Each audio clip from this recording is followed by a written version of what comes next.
Hello students.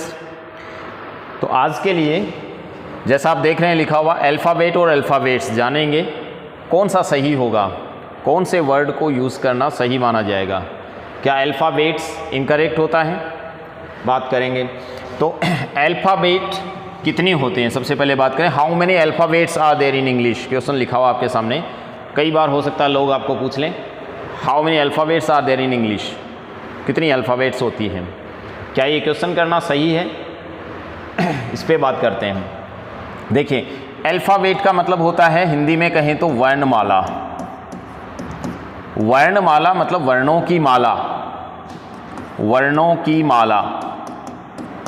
इसका meaning ये हो गया कि इसमें वर्ण बहुत सारे होते हैं, लेकिन उन वर्णों को मिलाकर जो माला बनती है वो एक ही बनती है।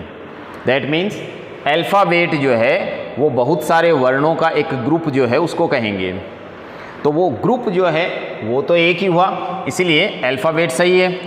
अब उसमें जो वर्ण बहुत सारे आ रहे हैं उनको इंग्लिश में हम कहेंगे लेटर्स।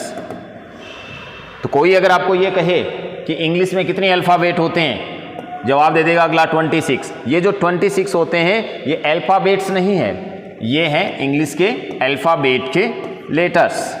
लेटर्स 26 होते हैं, अल्फ़ाबेट तो एक ही हुई। तो नेक्स्ट टाइम जब भी ये वर्ड आपके सामने आए ध्यान रखें अल्फ़ाबेट होता है, अल्फ़ाबेट्स नहीं, किसी भी लैंग्वेज के लिए। अगली चीज़ कि क्या फिर अल्फ़ाबेट्स लिखना गलत है? क्या अल्फ़ाबेट्स कोई वर्ड ही नहीं होता है? इस पर बात करेंगे। अल्फ़ाबेट्स वर्ड गलत नहीं है, लेकिन इसका मीनिंग कुछ और हो जाता है। अल्फ़ाबेट का मीनिंग हो जाएगा, अल्फ़ाबेट्स का मीनिंग हो जाएगा लैंग्वेजेज, मतलब भाषाएं। एक से अधिक भाषाओं की अल्फ़ाबेट्स हो सकती हैं। एक से अधिक लैंग्वेजेस की अगर हम वर्णमालाओं की बात करें, जैसे हिंदी एंड इंग्लिश दोनों की अगर अल्फ़ाबेट की बात करें तो वो 2 हो गई, इसलिए अल्फ़ाबेट्स वहाँ पे आ सकता है। या सीधा सीधा लैंग्वेजेस के मीनिंग में भी इसका यूज़ किया जा सकता है, जिसका मीनिंग सीधा सा हो जाएगा भाषाएं। ठीक है, there is much difference between the alphabets of Hindi and English.